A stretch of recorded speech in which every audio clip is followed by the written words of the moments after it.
નમસ્કાર સાથી મિત્રો, એક્ઝામ સાથી ચેનલમાં આપ સૌનું હાર્દિક સ્વાગત છે। ટેટ 1નું રિઝલ્ટ આવી ગયું છે, તો રિઝલ્ટ કેવી રીતે જોવું, સાથે મેરિટ એટલે કે કેટલા ગુણે કયા પાસ થયા છે, શું સિચ્યુએશન છે, તમામ વાતો આપણે વિડીયોમાં કરી રહ્યા છે, તો વિડીયો અંત સુધી જોઈ લો। તો રિઝલ્ટ જોવા માટે તમારે sebexam.org કરીને ખોલવાની છે।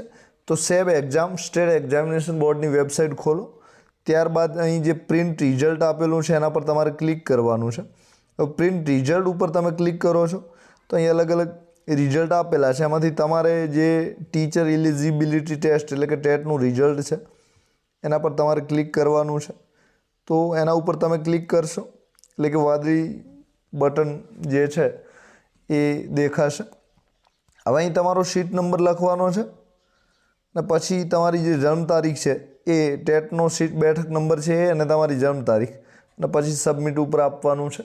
તો આની પીડીએફ તમને મળી જશે। હવે તે ઉપરાંત જે ઓફિશિયલ નોટિફિકેશન છે એ પણ આવી ગયું છે। રિઝલ્ટમાં કદાચ વધારે ટ્રાફિક હોય અને ના જોઈ શકો એવું બની શકે છે, તો એની ચિંતા કરવાની જરૂર નથી, થોડા સમયમાં રિઝલ્ટ પણ તમે જોઈ શકશો।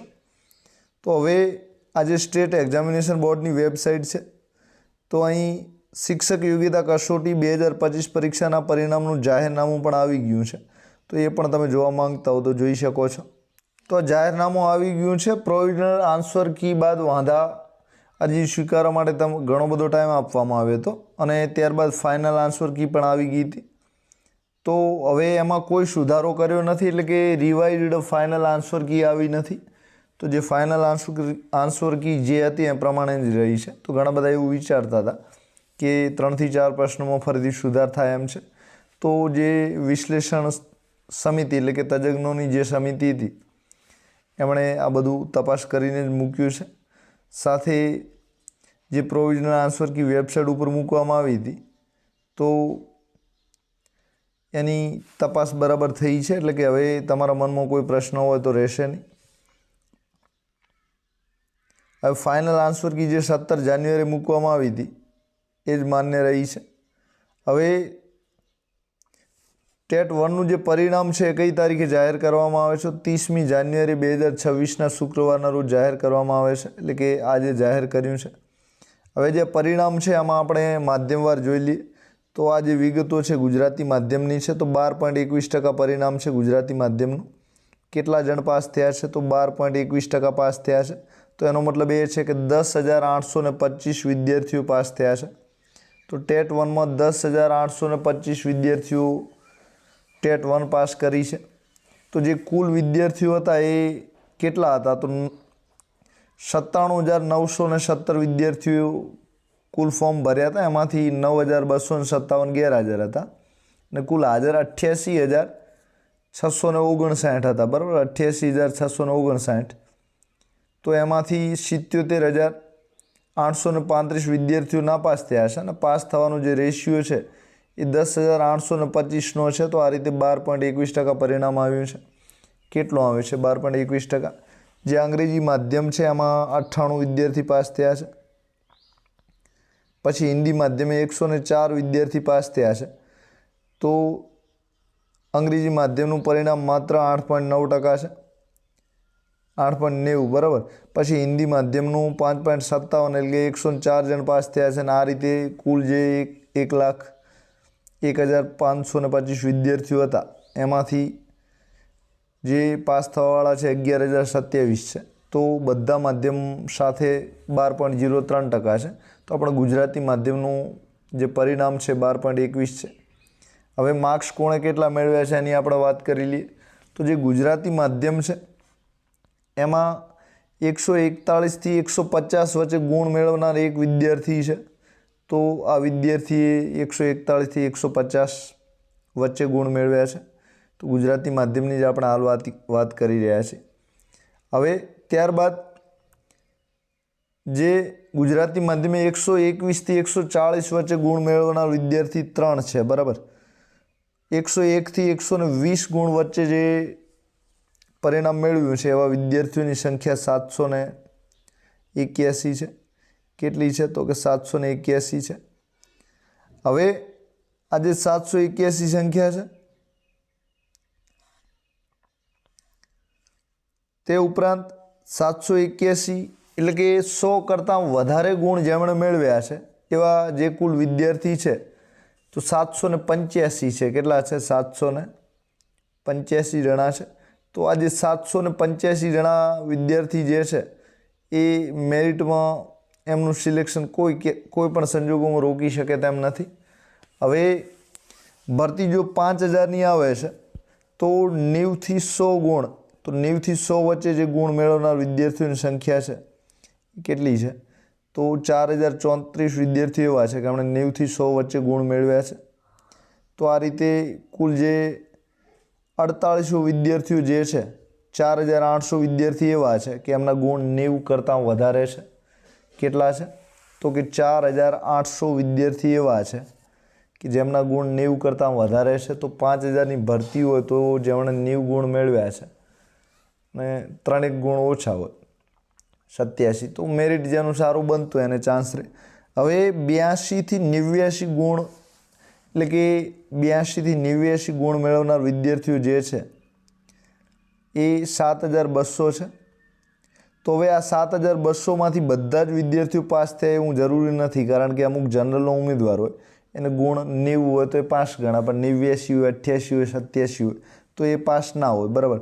તો એવા પણ ઘણા બધા વિદ્યાર્થીઓ છે જે પાસ ના હોય. તો એવા કેટલા છે એને આપણે ગણતરી કરી લઈએ છીએ અહીં તમારી સમક્ષ. તો આપણે અહીં કુલ જે વિદ્યાર્થીઓ છે એ 4819, કેટલા? 4819 વિદ્યાર્થીઓ એવા છે કે એમના જે ગુણ છે એ તમે જોઈ શકો છો. 4800 ને જે વિદ્યાર્થીઓ છે 4819 એમના ગુણ 90 કરતાં ઉપર છે. બરાબર? 90 કરતાં 150 વચ્ચે છે. હવે અહીં 7204 વિદ્યાર્થી તમે એવા જોઈ શકો છો જેમના ગુણ 82 થી 89 છે. તો 82 થી 89 વચ્ચે જનરલ કેટેગરીનો હોય તો એ આમ ખરેખર ફેલ ગણાય, પણ બીજી કેટેગરીનો હોય તો પાસ ગણાય. તો અહીં જનરલ કેટેગરીના ઉમેદવારો પણ છે જે નાપાસ છે. તો એવા કેટલા? તો એવા 1200 ઉમેદવાર છે. તો આ રીતે 10,825 પાસ થયા છે. એમાંથી 90 કરતાં ઉપર 4819, 90 કરતાં નીચે ગુણ હોય અને પાસ હોય એવા કેટલા છે? તો 6006 છે. તો આ રીતે 6000 ને આજે 4819 છે બંનેનો સરવાળો કરશો તો 10,825 થયા છે. તો કેટેગરીના જે ઉમેદવારો છે 6006 પાસ થયા છે. તો કેટલામાંથી? તો 7200નો જે આંકડો છે એમાંથી 6006 પાસ થયા છે. તો આ રીતે જે મેરિટ છે એ ગુજરાતી મીડિયમનું 12.21% આવ્યું છે. તો તમે જોઈ શકો છો. હવે જે 100 કરતાં વધારે ગુણ મેળવ્યા છે એમને 1000ની ભરતી આવે તો પણ એ શ્યોર છે. પછી જેમને 90 કરતાં વધારે ગુણ મેળવ્યા છે તો 90 કરતાં વધારે ગુણ મેળવનારને જે મોટી ભરતી આવે તો જનરલની જગ્યાઓ ઘણી બધી ઓલરેડી આમાં ખાલી રહેશે, તો એમને પણ ફાયદો જ છે, એટલે કે એમને પણ મળે એમ છે. જે કેટેગરીમાં છે તો 82 થી 89 વચ્ચે જેમણે ગુણ મેળવ્યા છે તો ભરતી સારી 7-8 હજારની આવે તો કેટેગરીમાંથી જે 85-86 ગુણવાળા છે એમને શક્યતા રહે. અત્યારે કંઈ નક્કી ન કહી શકાય, ભરતી કેટલી આવે છે એના ઉપર બધું ડિપેન્ડ કરે છે. તો ઓવરઓલ જે મેરિટ છે એની અત્યારે કાંઈ ખબર નહીં પડે, પણ જે 82 થી 89 વચ્ચે ગુણ મેળવનાર વિદ્યાર્થીઓની સંખ્યા 7200 છે. એમાંથી કેટેગરીના પાસ થયા એવા કેટલા છે? તો કે 6006 છે. એ આંકડો તમે જોઈ શકો છો. તો 6006 આ પાસ છે. 4819 90 કરતાં ઉપરના ગુણવાળા છે. તો આ રીતે 10,825 વિદ્યાર્થીઓ ગુજરાતી મીડિયમમાં પાસ થયા છે. હવે અંગ્રેજી મીડિયમની આપણે વાત કરીએ તો એના ગુણ પણ અહીં લખેલા જ છે, તમે જોઈ શકો છો. તો અંગ્રેજી મીડિયમમાં જે પાસ થવાવાળા વિદ્યાર્થીઓ છે એનો આંકડો ઉપર આપેલો છે. તો 82 થી 89 વચ્ચે 137 છે. 39 વિદ્યાર્થીઓ 90 થી 100 વચ્ચે છે. 4 વિદ્યાર્થીઓ 100ની ઉપર છે. તો આ રીતે કુલ 43 વિદ્યાર્થીઓ આ છે. બાકીના જે છે એ 50 જેવા કેટેગરીમાંથી પાસ થયા છે. હવે હિન્દી માધ્યમની આપણે વાત કરીએ તો આ જે વિદ્યાર્થીઓની સંખ્યા છે તમે જોઈ શકો છો. તો 104 વિદ્યાર્થી પાસ થયા છે. તો એમાં 90 થી 100 ઉપર 68 જણ છે. 101 થી 120 વચ્ચે 19 જણ છે એ છે. બાકીના અહીં કેટેગરીમાંથી લેવાના છે. તો કેટેગરીમાંથી 21 જેવા પાસ થયા છે. તો આ રીતે એટલા પાસ થયા છે. તો ઓવરઓલ જે ટેટનું આપણે 82 થી 89 ઉપર ગુણ મેળવનાર વિદ્યાર્થીઓની સંખ્યા તમે અહીં 12,000ની આસપાસ થાય છે. તો એ જોઈ શકો છો.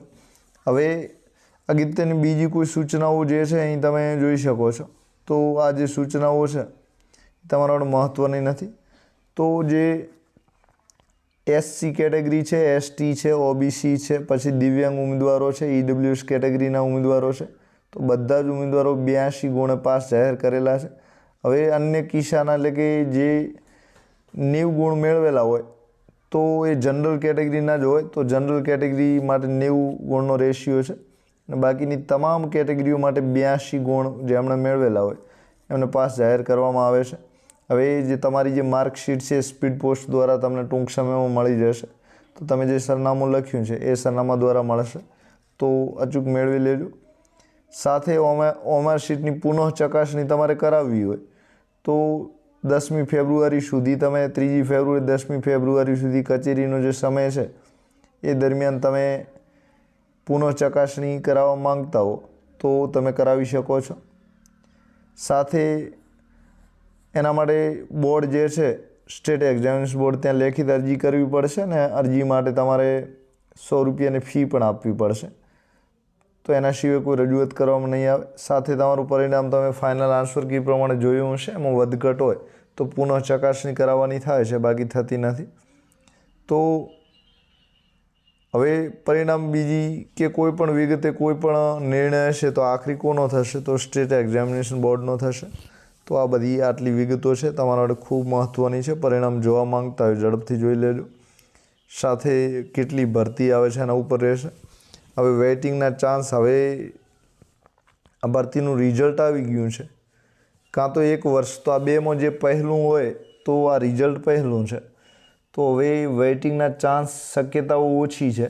કચ્છની ભરતી સ્પેશિયલ ભરતી છે તો એનું વેઇટિંગ કદાચ મૂકવું હોય તો મૂકી શકે, કારણ કે આ જે ટેટ છે સમગ્ર ગુજરાતને લાગુ પડે છે, કચ્છવાળી જે છે કચ્છને લાગુ પડે છે.